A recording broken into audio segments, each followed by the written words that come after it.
Hello everyone, আমরা বেরিয়ে পড়েছি। मुंह से सुपारी निकाल के बात कर रहे बाबा। ব্লগের শুরুটা আমি এইভাবেই করলাম। এবার আমার লুকটা দেখে নাও, কি লাগছে তো? So beautiful, so elegant, just looking like আ ওয়াও। এই ড্রেসটা কিন্তু আগের দিন আমি এমবাজার থেকে নিয়েছিলাম। আর এখন সকাল সকাল আমরা বেরিয়ে পড়েছি আমাদের ঘুরতে যাওয়ার উদ্দেশ্যে। সব কিছু প্যাকিং ডান। এবার আমরা গাড়িতে উঠে পড়েছি। এখান থেকে আমরা যাবো উলুবেড়িয়া স্টেশন, ওখান থেকে আমরা ট্রেন ধরবো। সো আমি এখনও তোমাদেরকে বলিনি যে আমরা এক্স্যাক্টলি কোথায় যাচ্ছি।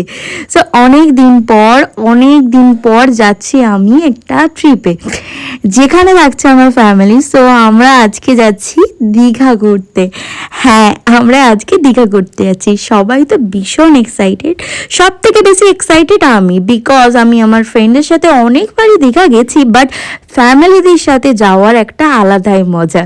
সো এবারে তো আমি আমার মানে শ্বশুর শাশুড়ির সাথে যাচ্ছি, বাট নেক্সট টাইম আমার পুরো ফ্যামিলি, মানে আমার এ বাড়ির বাবা মা, ও বাড়ির বাবা মা প্লাস মাসি মামি সবাই মিলে একটা যাওয়ার প্ল্যান করব।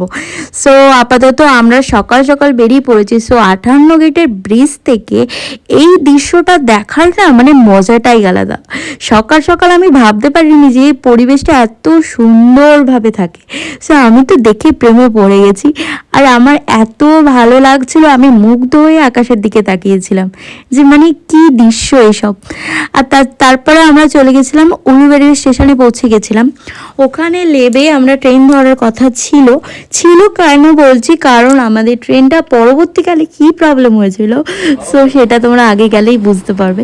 তারপরে আমরা এই উলুবেড়িয়া স্টেশনের পাশেই আমরা এই রেস্টুরেন্টটাই ঢুকেছিলাম। তোমরা হয়তো আশেপাশে যারা আছো উলুবেড়িয়া স্টেশনের আশেপাশে, তারা দেখলেই এটা বুঝতে পারবে যে এটা কোন রেস্টুরেন্ট। তো এখানে আমরা গরম গরম কচুরি আর গরম গরম ঘুগনি নিয়েছিলাম, যেখানে দেখতে পাচ্ছ ঘুগনি থেকে একদম ধোঁয়া উঠছে। তো খাবারটা খুব ভালো খেতে ছিল। আমরা প্রায় যখনই কোথাও যাই বা কোথাও থেকে আসি, খিদে পেলে কিন্তু এই হোটেলটাতেই ঢুকি। আর এইটা হলো উলুবেড়িয়া স্টেশন। আর আমি দেখতে পাচ্ছি এখানে কিছুই নেই লেখা যে উলুবেড়িয়া স্টেশন, সব কিছু ভাঙচুর হয়ে গেছে। সো তাও একবার দেখিয়ে দিলাম। তারপর আমরা উলুবেড়িয়া স্টেশনে পৌঁছেই যেটা আমার কাছে খবর এলো, বৃষ্টি স্টেশনে ঢুকে গেছে। বৃষ্টি যে হলো আমার দিদি মাসির মেয়ে।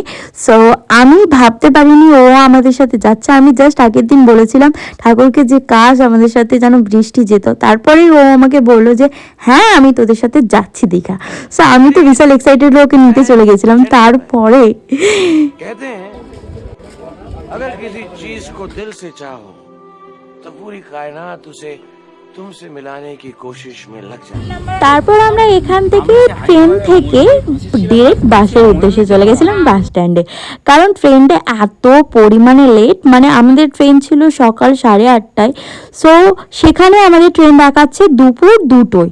সো এতটা তো ওয়েট করা যাবে না, আর আমরা ব্যাক করতেও পারবো না, কারণ আমরা যেহেতু প্ল্যান একবার বানিয়ে নিয়েছি যাওয়ার। সো আমাদেরকে তো দীঘা যেতেই হবে। সো আমরা বাসে করে তারপরে আমরা ওই বাস স্ট্যান্ডে এসে একটা এসি বাস ধরলাম।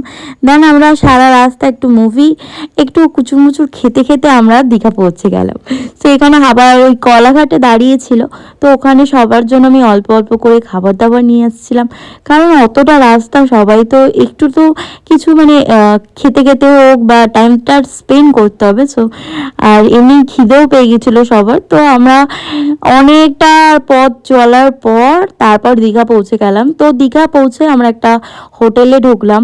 সো এই হোটেলটা পছন্দ ছিল, বাট একটু ছোটোর কারণে আমরা নিলাম না। তারপরে আমরা চলে গেছিলাম আর একটা হোটেলে। সো হোটেলের নামটা আমি পরে বলছি।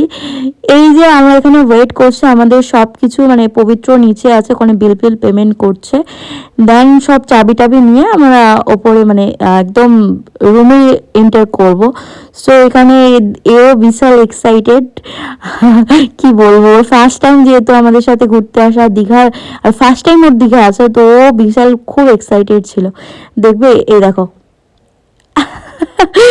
বুঝতে পেরেছো তো কতটা পরিমাণে এক্সাইটেড ও। সো আমাদেরকে রুমগুলো এক এক করে ওপেন করে দিচ্ছিল। সো আমাদের তো রুমগুলো বেশ ভালোই লেগেছে। সো তোমরাও একবার রুমগুলো একবার দেখে নাও। আর সত্যি কথা বলতে এই হোটেলটাতে আমরা আগেও থেকেছি। সো আমার কাছে দীঘার তো বেস্ট হোটেল বলেই মনে হয়, কারণ এনাদের পরিষেবা বলো সব দিক থেকে আমরা স্যাটিসফাই।